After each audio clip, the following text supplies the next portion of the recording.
8 situasi. Sebagai kaum perempuan tanpa terkecuali, pasti dan sudah dan mungkin sementara mengalami pergumulan dalam hidup, terlebih di saat kondisi saat ini yang penuh dengan ketidakpastian terkadang membuat iman kami goyah. Akan tetapi Engkau memberikan kami ketenangan sehingga kami bisa melihat kemuliaan Tuhan di balik tantangan dan kesulitan yang kami hadapi. Oleh karena itu, marilah memanjatkan puji-pujian dan syukur kepada Tuhan kita Yesus Kristus sebagai kasih setia dan anugerah-Nya tidak berkesudahan. Jemaat, saudara-saudara, saudara-saudari, mari kita berdiri untuk menghadap Tuhan dan memuji nama-Nya karena kasih setia-Nya besar atas kita. Kidung Jemaat 15, bait yang pertama dan ketiga.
Jemaat, marilah kita merendahkan diri di hadirat Allah dan berdoa.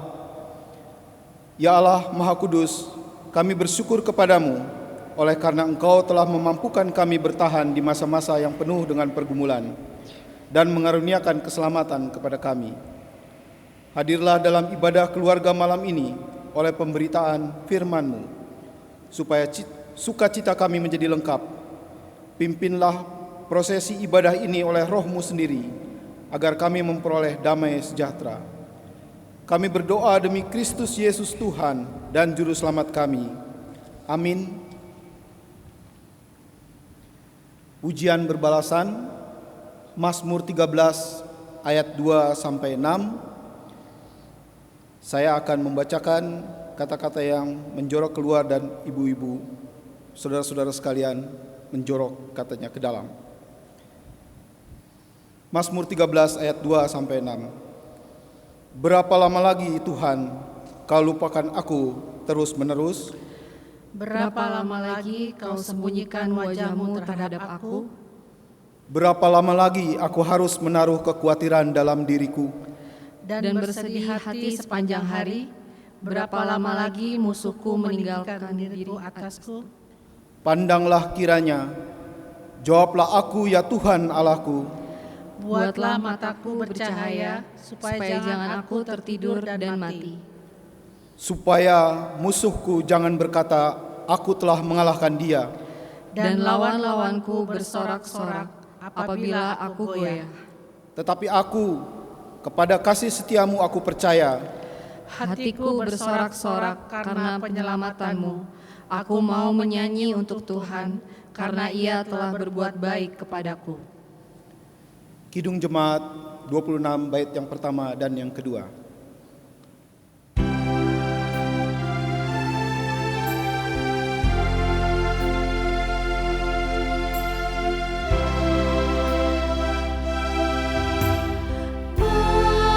Mampirlah dengar doaku, Yesus.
dalam kehidupan anak manusia tak luput dari cobaan.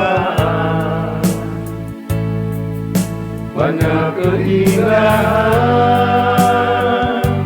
yang gemerlapan di sana sini.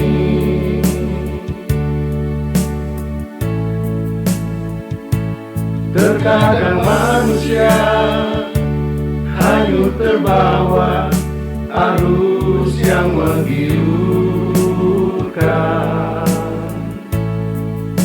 Jangan kau terlena dalam kesenangan, seakan dunia milik kita. Selagi masih ada waktu dan kesempatan, mari berpaling balik padanya.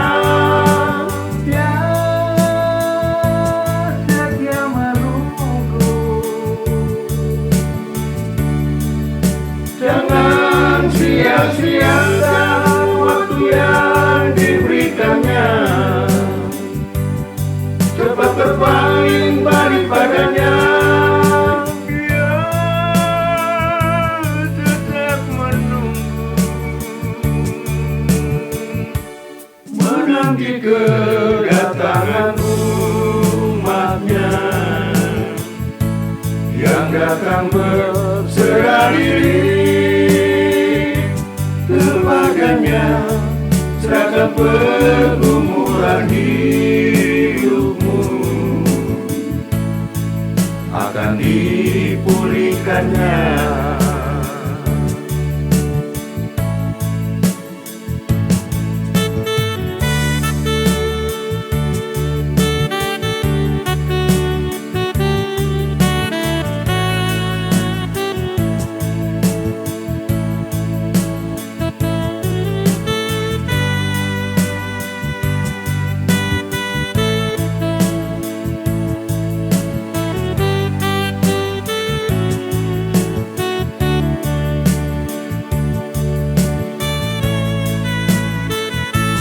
Terkadang manusia hanyut terbawa arus yang menggiurkan.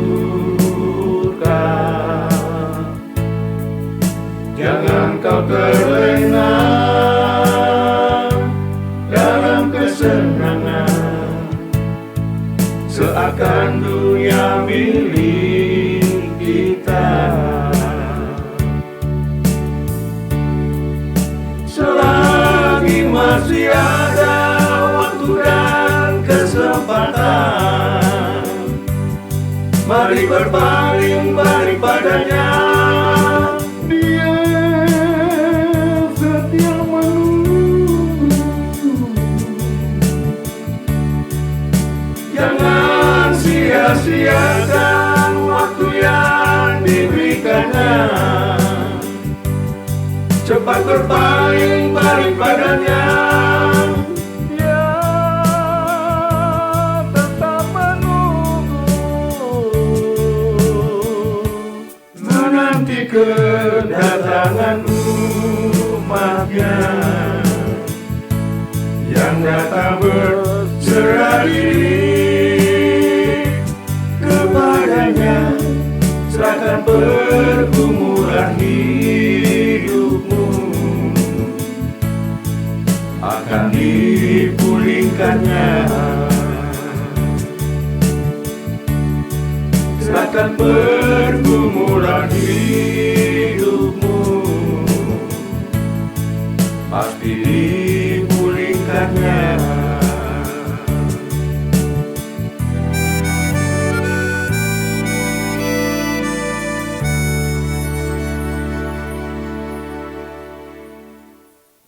Bapak Ibu Saudara sekalian yang diberkati Tuhan, sekarang kita masuk pada bagian pemberitaan firman Allah. Untuk itu mari kita berdoa supaya Roh Kudus menolong kita. Mari kita berdoa. Bimbinglah kami ya Roh kebenaran, agar kami juga benar-benar memahami pesan-pesan-Mu lewat pemberitaan sabdamu, dan urapi hamba-Mu yang akan menyampaikannya. Bersabdalah, kami siap mendengarkan firman-Mu. Demi Kristus Tuhan kami. Amin.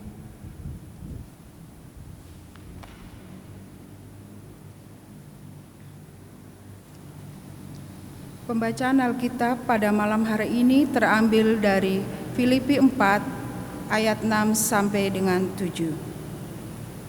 Yang berbunyi demikian. Janganlah hendaknya kamu khawatir tentang apapun juga, tetapi nyatakanlah dalam segala hal keinginanmu kepada Allah dalam doa dan permohonan dengan ucapan syukur. Damai sejahtera Allah melampaui segala akal akan memelihara hati dan pikiranmu dalam Kristus Yesus. Demikianlah pembacaan Alkitab. Terpujilah Kristus. Haleluya. Haleluya, haleluya, haleluya.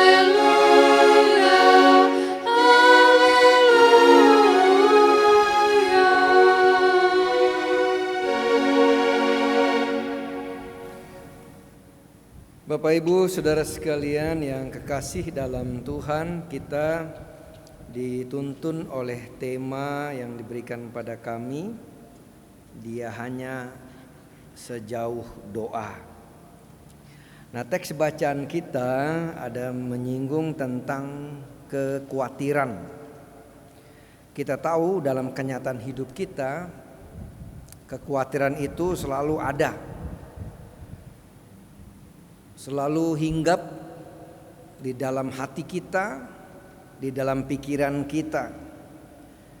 Bahkan ketika ini yang tentu lebih tinggi tingkatannya, ketika orang terus hidup dalam kekhawatiran, bukan mustahil pada saat tertentu ia menjadi putus asa. Nah, dalam menghadapi kekhawatiran itu biasanya ada macam-macam cara orang melakukan atau coba menghindari barangkali, atau coba menghilangkan pikiran khawatir dalam diri dia. Ada macam-macam, dari hal yang paling mungkin paling negatif caranya sampai yang paling positif. Misalnya kalau yang negatif ya mungkin lari ke minuman keras, nggak laki nggak perempuan, bisa juga yang tadinya nggak ngerokok jadi ngerokok. Ya lebih negatif lagi larinya ke mungkin sabu-sabu, bukan sabu haci, kalau sabu haci sih enak, sabu-sabu, narkotika dan seterusnya. Itu yang paling negatif, bisa begitu. Berarti dia sudah bukan hanya khawatir tapi sudah masuk dalam titik putus asa. Tetapi ada juga orang memakai cara-cara yang baik. Mungkin paling sederhana bagaimana?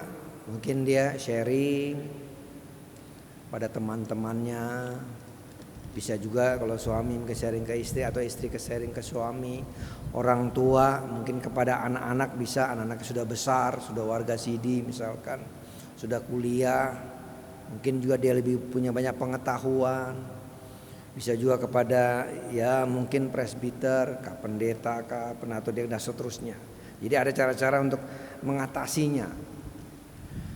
Ada yang positif. Nah, tapi dalam bacaan kita ini kita melihat bahwa Rasul Paulus memberikan suatu pengajaran. Ini pengajaran yang penting atau semacam suatu tips lah begitu, yang bisa saya katakan paling mujarab untuk kehidupan kita sebagai orang-orang yang percaya. Karena kan khawatir itu bukan hanya pada orang-orang tertentu, tapi pada semua orang, termasuk orang-orang yang mengatakan dirinya percaya pada Tuhan. Nah, kita lihat bahwa kekhawatiran itu ya ada dalam perjalanan hidup kita. Rasul Paulus menyadari tentang hal itu, maka dia bilang di ayat yang bacaan kita tadi, janganlah hendaknya kamu khawatir. Kenapa Paulus sampai ngomong gitu? Berarti Paulus juga menyadari, mungkin juga tentu memang dia juga mengalami ya kekhawatiran itu ada. Mungkin dalam perjalanan dia melayani ada waktu-waktu tertentu dia juga khawatir, walaupun dia seorang pelayan Tuhan yang luar biasa dipakai Tuhan pada saat itu. Nah, kalau ini kan kita sekarang nuansa PKP nih. Nah, ibu-ibu juga macam-macam kekhawatirannya. Nah, sekarang nih dengan COVID-19, suaminya tadi gajinya misalkan sekian juta kah, sekian puluh juta, tiba-tiba dipotong jadi setengah, ada yang sampai seperempat. Ada juga di tempat-tempat tertentu yang kita lihat di televisi, bahkan di PHK. Ya kalau kita sudah dalam titik itu kan kita akan berpikir nggak mungkin dong, nggak muncul kekhawatiran. Lalu bagaimana nih tentang hidup kami ke depan? Apakah kami masih bisa makan sehari 3 kali, 4 kali? Masihkah kita bisa makan hari ini dan seterusnya? Kekhawatiran yang biasa. Apalagi seorang ibu rumah tangga. Ini kalau kita lihat, fokus pada ibu-ibu nih, kaum perempuan, pelkat PKP, bagaimana kita mengalaminya? Juga tentu akan berdampak juga pada suami, pada ayah, juga nanti kepada anak-anak. Salahkah kekhawatiran itu? Ya sudah begitu yang terjadi. Nah tetapi apa yang Paulus katakan ini sangat penting ya. Paulus, kalau saya lihatnya Paulus di sini, kekhawatiran itu nggak perlu dihindari. Tapi apa Pak? Ya dihadapi. Karena tadi saya sudah bilang bahwa pada kenyataannya kekhawatiran itu tetap ada dalam hidup kita. Selalu muncul. Tak kapan nggak pernah diundang tiba-tiba dia muncul. Sekarang kita harus menghadapinya. Nah, dalam penyampaian itu Paulus menegaskan dalam bacaan kita tadi, ya, Rasul Paulus memiliki saran terbaik untuk umatnya. Jadi bagaimana kekhawatiran itu tidak kita hindari tapi kita hadapi, tapi sekaligus bagaimana kita mengalahkannya. Paulus katakan, nyatakanlah, ya, nyatakanlah dalam segala hal keinginanmu kepada Allah dalam doa dan permohonan dengan ucapan syukur. Jadi menurut Rasul Paulus pesannya pada kita, kekhawatiran itu kita hadapi dengan doa. Kenapa kita berdoa? Karena lewat doa itu menggambarkan suatu keyakinan iman kita sangat bergantung pada Tuhan. Ada orang memakai istilah doa itu napas rohani orang Kristen. Saya melihatnya bahwa doa itu kalau saya berdoa melambangkan ungkapan iman saya bahwa saya sangat membutuhkan Dia. Maka saya berdoa pada Tuhan. Saya memohon. Nah, dalam doa itu tentu ada permohonan. Nah, disitulah kita memohon pertolongan Tuhan. Jadi Paulus mendorong umat Tuhan di Filipi, lalu di sini GPIB Petra Bogor. Dan siapapun saudara yang mendengarkan, ikut ambil bagian dalam ibadah keluarga online ini, Paulus menyarankan, ayo dalam doa dan permohonan. Lalu ada kata-kata ucapan syukur. Kenapa ucapan syukur? Di sini ingin mengatakan begini. Kenapa kita bersyukur? Bahwa dalam situasi yang katakanlah kurang menguntungkan, yang merisaukan kita, masih ada Allah yang menolong kita. Dia tidak pernah meninggalkan kita. Itu yang membuat Anda dan saya bersyukur. Kita masih ingat bahwa ini minggu Pentakosta. Kita mengingat ibadah hari Minggu kemarin, bahwa Allah memberikan kuasa ketika Dia tinggal dalam diri kita. Dia berikan kita kuasa untuk menghadapi kenyataan hidup ini. Menghadapi, melawan roh itu lebih besar daripada roh yang dalam dunia ini, dengan segala tantangan pergumulannya. Itu sebabnya kita mengucap syukur. Karena Allah tidak pernah membiarkan kita, Allah tidak pernah meninggalkan kita seorang diri. Nah selanjutnya Paulus memberikan tekanan yang juga penting bagi kita. Ketika kita berdoa, memohon kepada Allah, maka ayat yang ke-7 katakan gini, damai sejahtera Allah, yang sering kita ucapkan di mana kita berada, shalom. Damai sejahtera, ketika Allah memberikan damai sejahtera, ya damai sejahtera model gimana? Yang dikatakan Paulus melampaui segala akal, akan memelihara hati dan pikiranmu dalam Kristus Yesus. Kita lihat ya, waktu kita berdoa kita memohon pada Yesus Kristus Tuhan kita. Lalu Dia memelihara hati pikiran kita, karena hati pikiran kita seringkali membuat kita bimbang. Saya selalu katakan iman itu gak pernah goyah. Yang goyah itu hati kita, pikiran kita.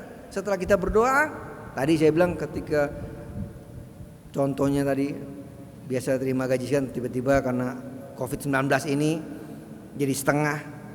Perasaan kita berpikir kita percaya sama Tuhan, tapi apa iya ya? Ini lihat, perasaan kita seringkali ngomong, apa iya, apa mungkin Pak? Bagi Tuhan tak ada yang mustahil, itu pegangan kita. Itu sebabnya kita mengucap syukur. Itu sebabnya kita kuat. Nah, ketika damai sejahtera Allah itu menguasai pikiran kita, maka dia menguatkan kita, meyakinkan kita bahwa Allah memelihara hidup kita. Dan sekaligus damai sejahtera itu meyakinkan kita bahwa Allah mampu melepaskan kita dari kesulitan kita, tantangan atau tekanan hidup kita yang membuat tadi kita khawatir atau bahkan ke tingkat yang lebih tinggi putus asa. Allah mampu melepaskan kita. Tak ada manusia yang bisa melepaskan kita. Teman-teman kita, orang-orang dekat kita, mungkin juga para pelayan Tuhan, paling dia hanya berdoa, dia hanya menyarankan, mengimbau, sabar ya Bapak Ibu, sabar ya keluarga. Hanya sampai situ, tapi Tuhan enggak. Dia tidak hanya mengucapkan janjinya, tapi dia mampu melepaskan kita.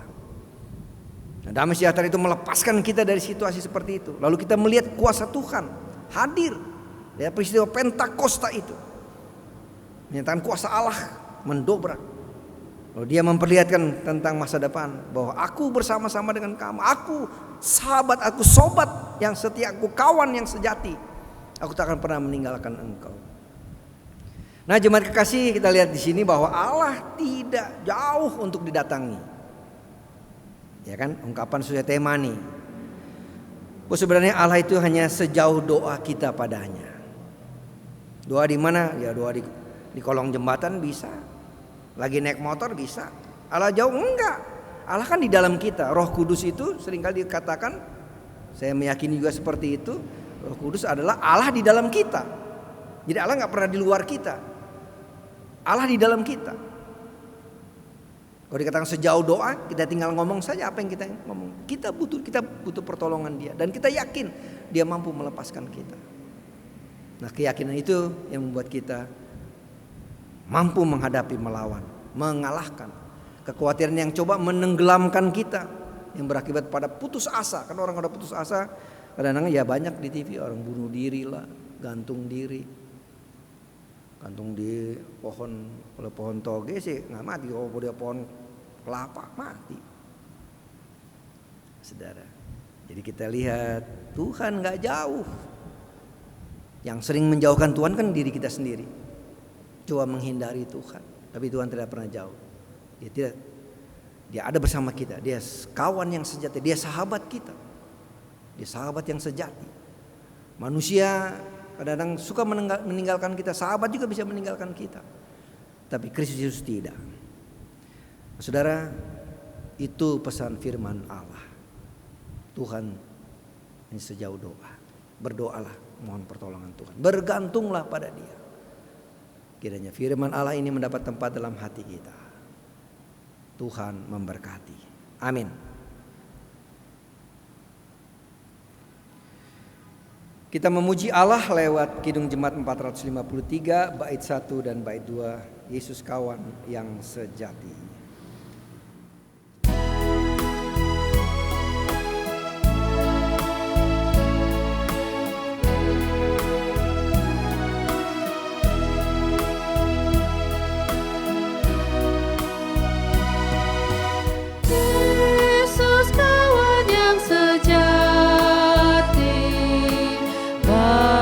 Dia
Mari kita berdoa. Ya Allah, Bapa kami dalam sorga, kami datang ke hadirat-Mu ya saat ini ya Tuhan. Kami ingin bersyukur atas karunia-Mu. Ya Tuhan, kami ingin juga berdoa untuk negara dan bangsa kami yang mengalami pandemi COVID-19. Tuhan campur tangan dengan penyembuhan negara kami. Kami ingin juga berdoa bagi mereka yang terpapar sehingga harus melakukan isolasi mandiri maupun dirawat di rumah sakit. Bagi pemerintah dan para medis serta ilmuwan yang berjuang mengatasi pandemi. Bagi mereka yang berdampak secara ekonomi sehingga kehilangan pekerjaannya. Kami juga ingin berdoa untuk keluarga yang menjadi dampak COVID-19. Berikanlah kekuatan, kemampuan untuk menghadapi wabah ini ya Tuhan.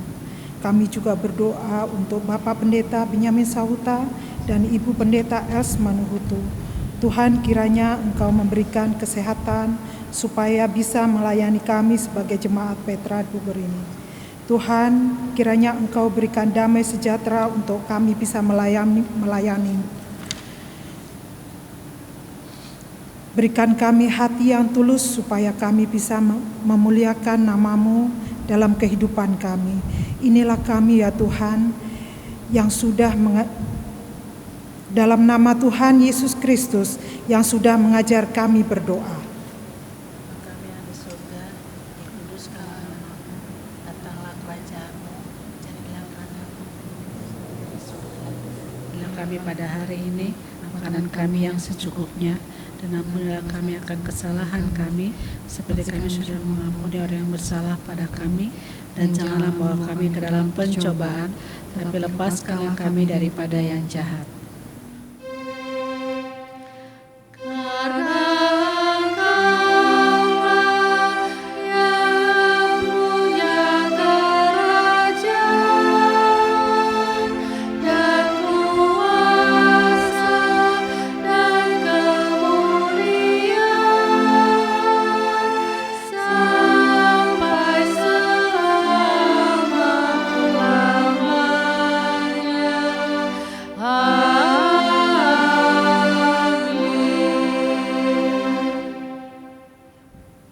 Jemaat,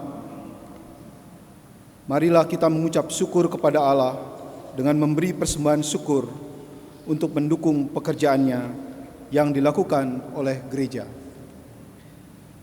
Dengarlah firman-Nya dari Mazmur 50 ayat yang ke-14.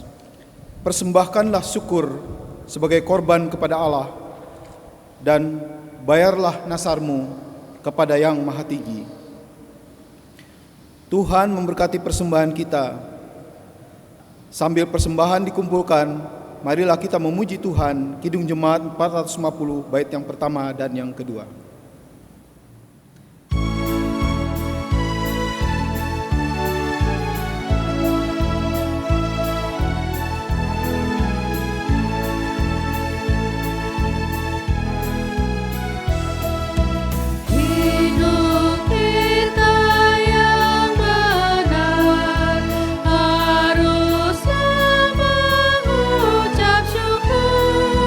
Dalam Kristus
Mari berdiri untuk menyerahkan persembahan ini kepada Tuhan dalam doa syukur.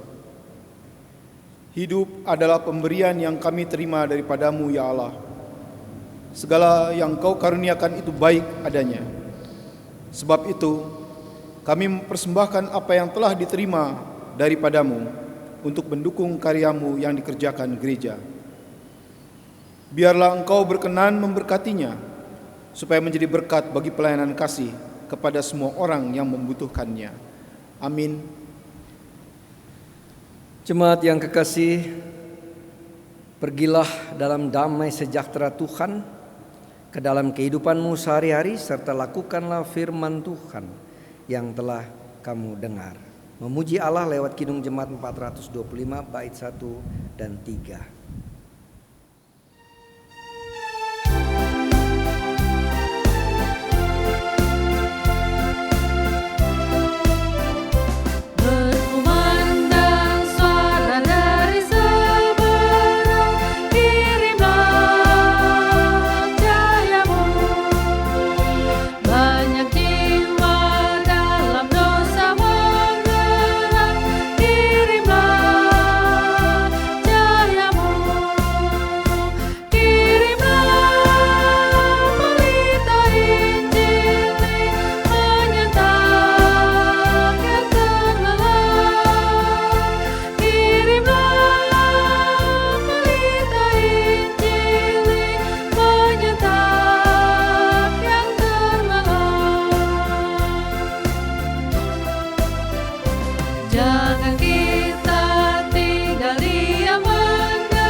Bapak Ibu Saudara sekalian kekasih Tuhan, arahkan hati dan pikiranmu kepada Tuhan serta terimalah berkat-Nya. Kiranya anugerah Tuhan Yesus Kristus, pengasihan Allah Bapa yang memelihara dan memimpin kamu dalam kuasa Roh Kudus, tinggal menyertai keluarga kita di sini sekarang dan sampai selama-lamanya.